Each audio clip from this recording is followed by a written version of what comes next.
Welcome down to another episode of The Vault. At least they didn't have to pass the spider, Walt. They're lucky. Anyway, me and Walt grew up in the Bay Area here in the San Francisco Bay Area, and there was a lot of places that we went to back in the day. One in particular was a place we're going to talk about tonight, was a place called Ruthie's Inn.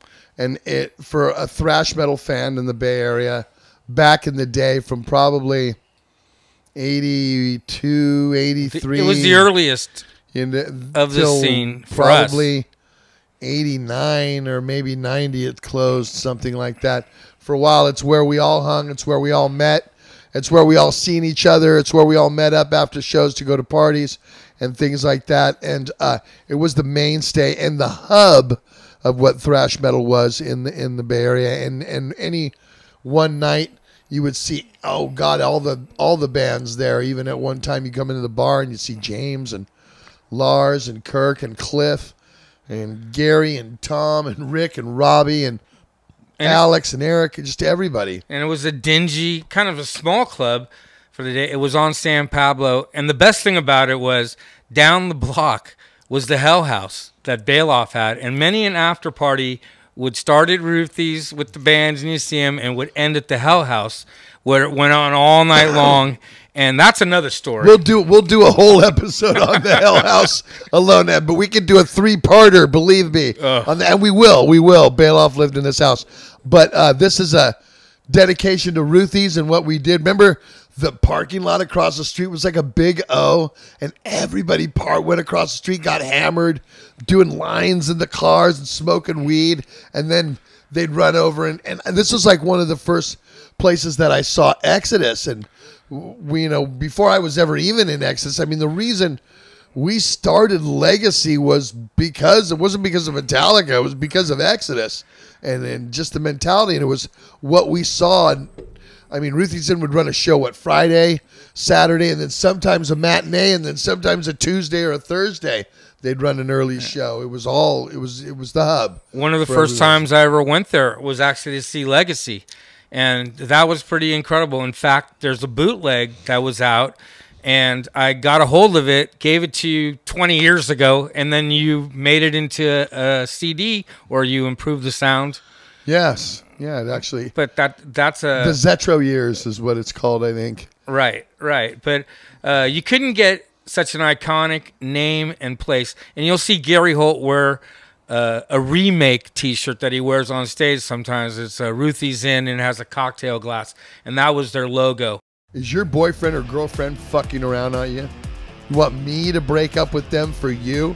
Cameo.com. Download the app, request me, and I will break up with that philandering piece of shit. A remake T-shirt that he wears on stage sometimes. It's Ruthie's Inn and it has a cocktail glass. And that was their logo. But you see everybody. It was actually an old blues club, really. Ruthie's, I mean, on most of the time, the Bobby Blue Bland and thing like that. Ruthie owned it, and it was a blues club. And then a guy named Wes Robinson, he came in, and Wes was the guy who booked all of the bands in there, and they had all of us Bay Area thrash bands were in there. Stone Vengeance, remember those guys? All early.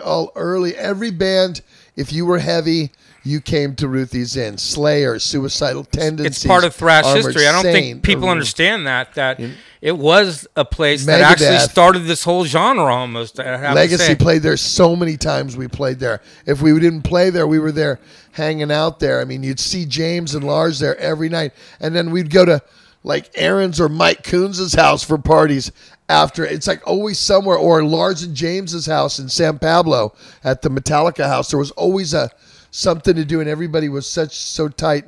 And it never ended with the show. Back then, we had so much energy and partying. And everything else. That we would just go somewhere else and spend all night. But yeah, Ruthie's, one of the most memorable experiences. And people hear about it, but unless you were there, I don't think you really understood it. To this day, I always thought it was so big, but actually it was a small club, Probably 500 packed hard. The way it was set up was kind of like packed hard, where there was a stage and then a floor and then seats and tables raised. So like it was kind of like a dance hall, you know, and then in the back there was a bar. I remember Irving. Remember Irving was the old man bartender and never carded anybody. I mean, I started drinking there when I was probably 19 years old, 18 years old, and man, what you need, baby? And I'd be like, Long Island iced tea, because man, this dude would just take 3 bottles of booze and go.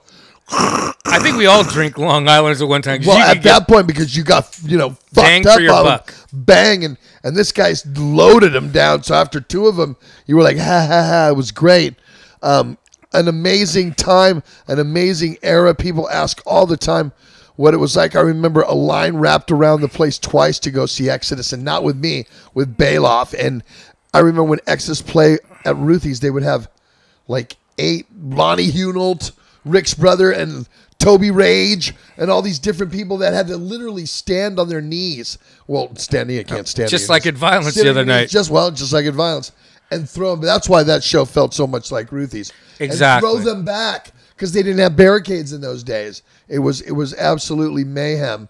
So send me some comments of you guys, old school guys that are watching this, and girls and that were at Ruthie's Inn. Tell me some of your stories. Walt and I will go back over them. Remember to subscribe to my channel. You want to get some information like this shit all the time, just go there, and then we'll talk old even school. in depth. Yeah, if you can remember a story about that, we'll talk about it. We'll bring it up and go over the things. But till then, man, we'll see you guys. Thanks for joining us in the vault. See you soon.